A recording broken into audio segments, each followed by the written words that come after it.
Okay, so when horses put their heads down, it relaxes the horse. And back in the 90s, they scientifically proved why this works, because when the horse drops his head, there's an endorphin that's released to the horse's brain, and it's a calming endorphin, and it automatically calms and relaxes the horse. So I already know what helps relax the horses, and I use it a lot under saddle, and I do use it on the ground, and we're going to show you how to use that today also while spook training and sacking out your horses. When I teach horses how to drop their head, I'll simply put my hand right here. I'm going to put a little bit of pressure. When I see the head start to drop, it doesn't have to be very much, just a little bit, I'm automatically going to take the pressure off. So I'm going to put maybe a pound or two. Spin drops his head. I'm going to tell him he's a good boy. That's what I wanted him to do. Start relaxing, start dropping your head. So drop your head, spin, good boy. Hold the tarp in this hand, and I'm going to turn spin this way. I'm going to ask spin to drop his head, and then I'm just going to start very lightly rubbing the tarp on his body. So if I drop his head, I know he's going to be relaxed. I know he's going to relax, and that will allow me to start, sack and spin out with the tarp a little bit, and like this, and I'm just going to rub it all over his body. And I continue asking him to drop his head down. Good boy, drop your head, spin. Good. We do a lot of this with the Sacramento Mounted Police. Their horses, because their horses have to be used to all this kind of stuff hitting them.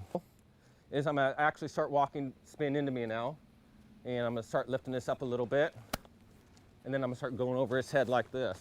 I use this method when I'm working for the Sacramento Mounted Police, so the horse will learn that he can walk through a crowd, or if I was a protester and I had my sign, and they will wave the sign in the horse's face, that he gets used to all this.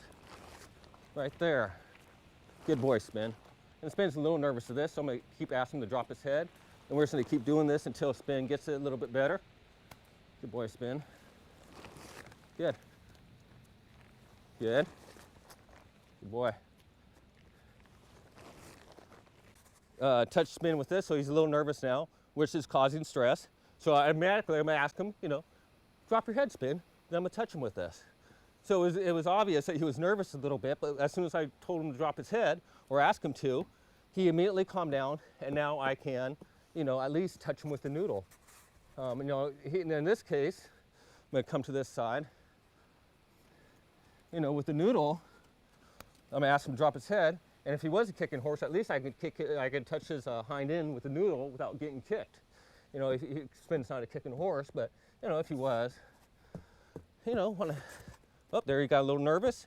Wanted to take a step forward to get away from it, but I asked him to drop his head, and he automatically relaxed. So there's your flight or fight instinct right there, is he wants to take a step forward and get away from it, but I'm asking him to drop his head, and he automatically relaxes. It's an outstanding cue to teach any horse, not just stall vices and teaching the horses how to manage stress, but it's good for all your horses. Oh. There, he's a little nervous again. Then we can go ahead and go to both sides as he's standing still.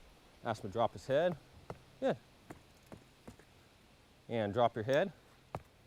Good boy. Drop your head. Good boy.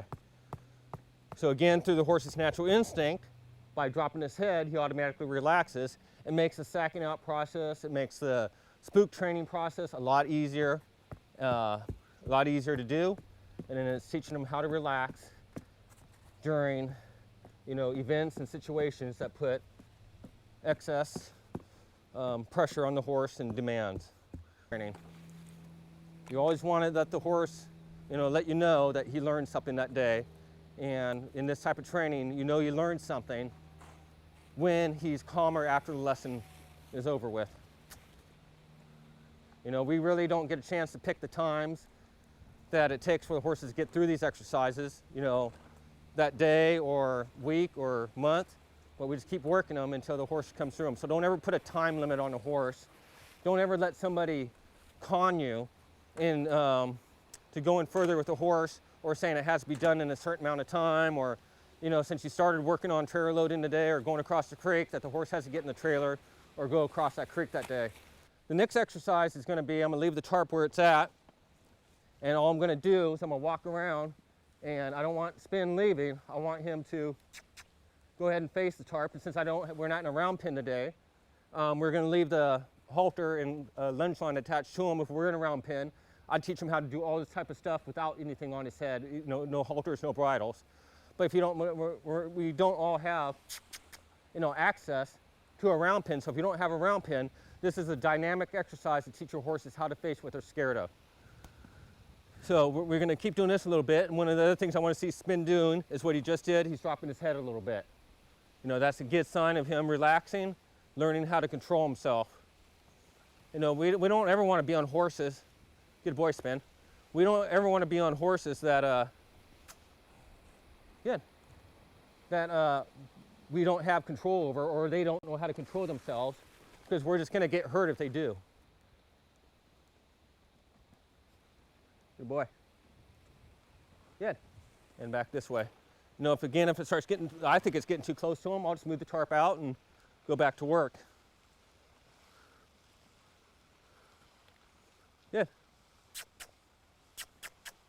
Good.